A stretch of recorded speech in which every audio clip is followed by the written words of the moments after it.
So back in my college and high school days, my art teachers would force me to paint on giant canvas. This thing right here is 48 by 44 inches, and as you can see, I still have it. I have since painted over it whatever I painted back in college because I didn't like it, but I still have this giant thing. And since I condensed my living quarters, I really don't like having these giant things around. And shipping them, if anyone were to buy them, these are my chickens. Say hi, hello.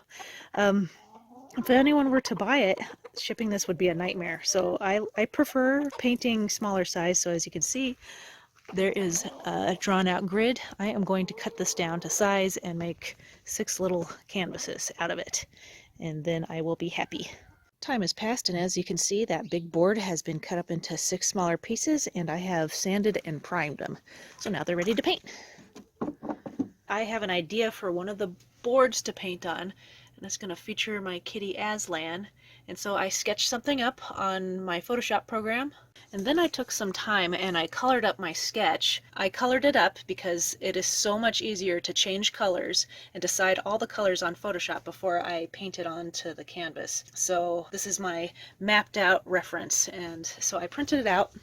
It is now taped to my easel right here. So here's my reference. And below the reference is the wood panel, one of the wood panels that I have cut up that you saw previously. But as you can see, I have since added a light wash of brown acrylic paint on top of the traced pencil work that I used on my projector. The reason why I did a light wash of brown acrylic paint is to help conceal the graphite from smudging while I'm trying to paint, and it's a less harsh of an exposure for the camera when I'm filming. When it's filming white, it's like really bright. So it's all traced on and it's all ready to paint. And as you can see, I have a few different shades of oranges out. I'm going to paint Aslan first. I already started kind of blotching some colors on to kind of get the feel of it. But anyway, I'm accompanied by Mr. Grimmy and Miss Nabby. I'm going to be painting Aslan as the subject first. I like painting my subjects in first before I get to the background and stuff. I'm using kind of a fat brush to block all the colors in. How does Bob Ross do this? How does he talk into the camera? I'm trying to focus, and I just got to treat this like a live stream. I used to do live streams all the time, and I was able to chat then, but I was probably super awkward. I can't remember. It's been a while since I've done them. There we go. How's that? I mounted it to an easel type of stand. So I am blocking this cat in pretty good, I think. And I think it's turning out. Trying my best not to overlap the pencil because I need that as my guide, because I do want to outline this because I don't want this to be realistic. I want there to be like a tooniness to it because that's the type of painting I like to do. I like to have some tooniness, and if I overlap the pencil then I won't be able to see my lines, so I gotta be careful. Yeah. Good old Aslan, there we go. So I don't have this cat anymore. He passed away. He passed away a week after I got the Grom, my little motorcycle, onto the property. So that sucks. That is why I am painting him sitting on top of it, because it's symbolic like that. And I thought it would look, him and the Grom would look good together because they're both orange. So they have that similarity. I just wanted to paint Aslan because I really liked this cat. He was my dream cat. Oh, I love Persians. They're so cute. Aslan is my second Persian. I had 3 total of these cats, and they they have quite the personality, but they have health problems, so that kind of sucks. Oh, Grimmy. I have a cat that keeps poking me, and he's meowing. He wants attention, so I have to go do that real quick. But that's okay, because if I keep painting in the same area over and over, it's going to lift up the paint, so I'm going to take a break. Hold on. There. I let him roam around outside for a little bit, and I decided to feed the chickens too, so why not? I'm going to stop painting Aslan. I've noticed that the paint is really wet, and so I'm not going to paint him for a while. I'm going to let it dry. I used to have a hairdryer, but I let someone borrow it. I never got it back.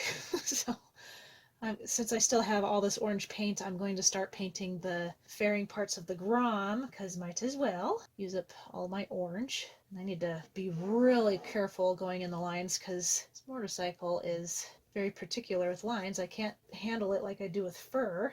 Hopefully this turns out okay. I've never painted a motorcycle before. I've drawn it and I've colored them with markers and stuff and on the computer and stuff, but this is going to be the first time I'm painting a motorcycle. So they're very slick. I hope I can do that with my paintbrush. Something like that. How's that? I'm gonna have to do a few layers, but it's looking mighty orange. There we go. Also, I'm including one of those orange monarch butterflies, so there's even more orange in the picture. I thought that'd be a pretty little touch. I think my cat's snoring.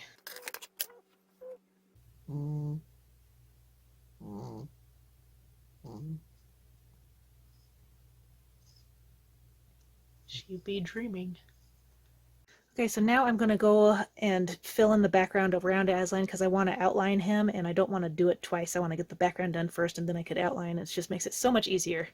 So I uploaded some of this footage up onto the computer already, and I was looking at it and I realized that you couldn't see me painting in some areas because my hand was blocking it. So camera position is now on this side, and I hope that helps. From what I can see already, it looks like it's a much better position. So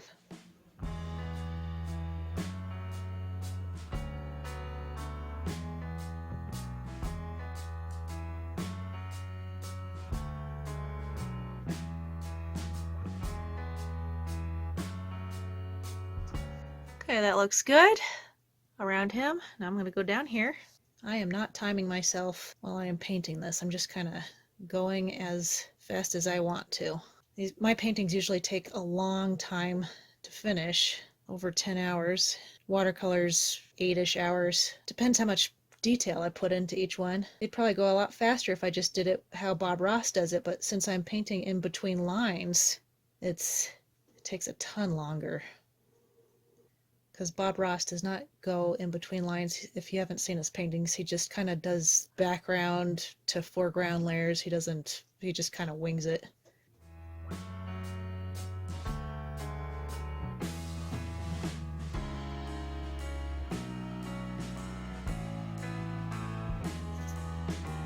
Boop, boop, boop, boop. I hate it when I get a hair in here accidentally. How did that happen? How do I get it off? I think it's dried onto the other layer. Whatever. You're now one with the painting. Okay, so I think that's good enough. I got all the way around Mr. Aslan, and now I could go in with detail work and start doing lines. Painting him with his eyes closed because he like rarely ever opened his eyes. I don't know why that was.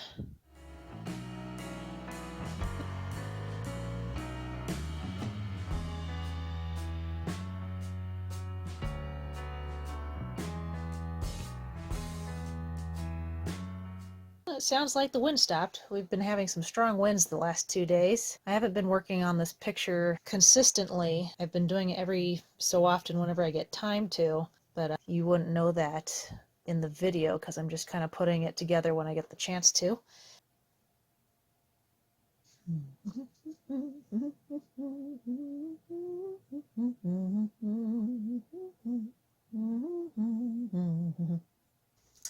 All right, time to paint a butterfly. I love butterflies. What? Mr. Grimmy is meowing because he wants outside, but I don't want him outside because it snowed recently and he'd get all muddy and I don't want him to go out. He has an enclosure. He could go in it, but no, he wants to go outside on the mud. Because it snowed recently, I can't ride my Grom around anywhere for a while because the stupid people put that grit all over the road so cars can have better tire traction, but it wasn't that much snow. It was like 2 inches, 2 or 3 inches. It like melted the first sun out, and now I can't ride because the roads have all this grit everywhere and I don't want to fall and die. So I'm kind of upset about that because I wanted to go out today, but I was driving around with my car earlier because I have goats up in the hills that I need to take care of at my brother's house. And I discovered all this on the road up the hill. I was like, oh, this is no good. And I'll prove to you it snowed. Hold on. Okay, so looking outside the trailer window, do you see this snow? It came off the roof. Everything else melted so fast, it's gone. I could ride in this neighbor's driveway. You could see that. No, you can't go out. Anyway, time to paint in those little vein things. Yep. I think this is how it's supposed to look. If not, you know, unique butterfly, whatever. Gesundheit. Grammy, no.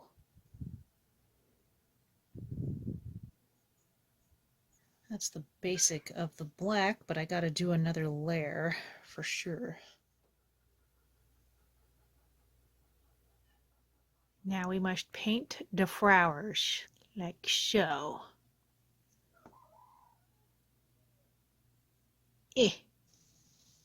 Alright, I think I am done with the top part. The rest is the Grom, the hard part. I am scared, but I'm going to try my best.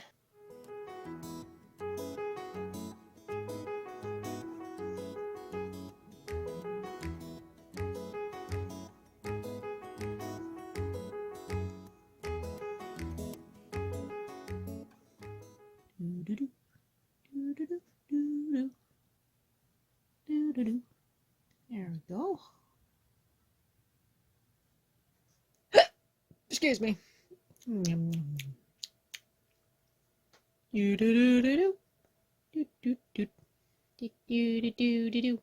hate when I accidentally get my knuckle or something stuck in the paint and then I want to rest it on something and then I get it smeared on another portion of the picture and I go, ah. So I've been riding my Grom like every day and it's really fun. It's sad when I don't get to, but it's been snowing as of recent and so I've been missing my days and it's like, So, but it's nice today, so I'm going to go out riding.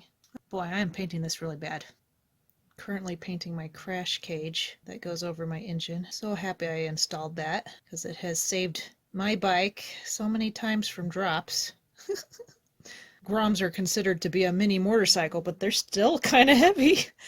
And I'm petite. I'm like 5'4", and I was just not used to the weight. So I dropped my bike like the first day, which is pretty pitiful, but I was distracted. My neighbor came out and started talking to me while I was trying to learn. He was like, hey, knee bike, and blah, blah, blah, blah. And I was like, I accidentally touched the throttle, and down I went. I was like, oh, crap.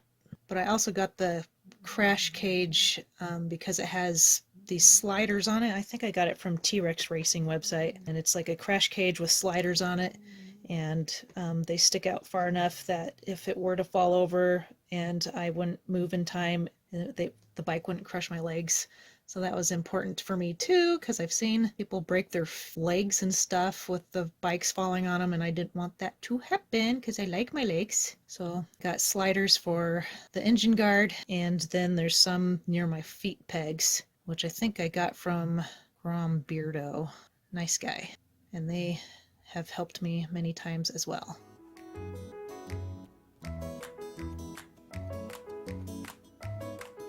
Okay, it's really cold today, so I hope my fingers can function correctly and straighten these lines, otherwise this is gonna suck. It's not every day I paint a logo. Some artists use the taping method to make nice straight lines, but I'm lazy. I'm gonna do it this way instead. If this logo is not perfect, then like, oh well. Alright, so I think that's pretty good. I added highlights to various places. If I want to do any more, then, you know, I'll do it later and not on camera. But last thing I need to work on is the mirror up here and the handlebar with the clutch.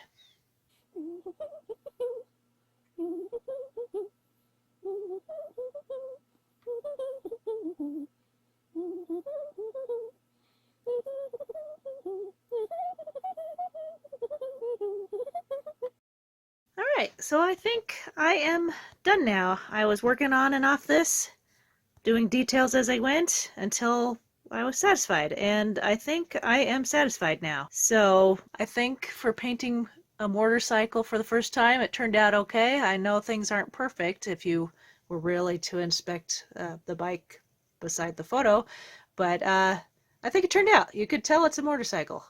My mom's like, that looks like it says groin. It's how the logo is. It says Grom, okay?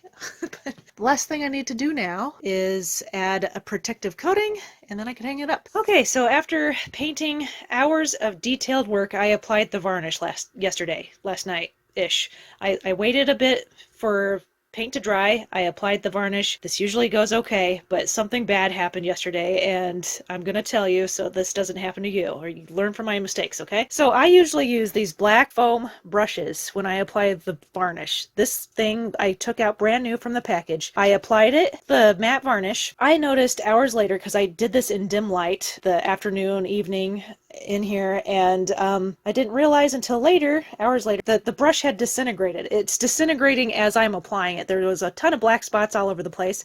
I think you could still see in certain spots right here that I failed to wipe off. There's dots, but I guess that's going to give wood texture now. I didn't want those black spots everywhere. It was going to make the picture look awful. And I used paper towels. I wiped it off because it was still wet, so I was able to do it. But because I did that, it took off all of my detail work I spent hours on painting on yesterday. And so I went to bed sad last night because I was like, no, because my highlights disappeared. I was trying to add highlights and things to make this picture pop out more bright, vibrant colors and little details and stuff, and it's all gone now, and I wasted my day yesterday. So now I'm kind of upset. So anyway, I have trust issues with these brushes now, and I'm never going to use them again. Why have I started using them? I don't remember the reason. I just never had problems. It was a wide brush. It spread evenly.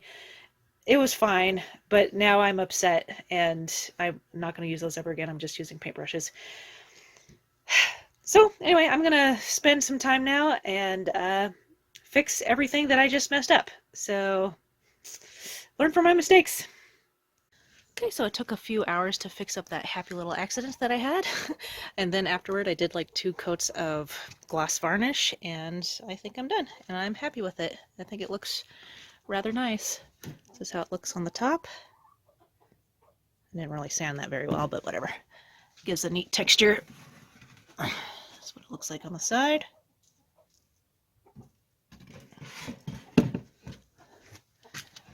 And on this side, don't need to frame the canvas when it's like this. So that's the nice thing about it. Painting the sides. And the bottom is meh. But anyway, I think this turned out pretty well, if I do declare. So pretty. So I'm happy with it. Hope you guys enjoyed the video. I'm going to end it here, and until next time.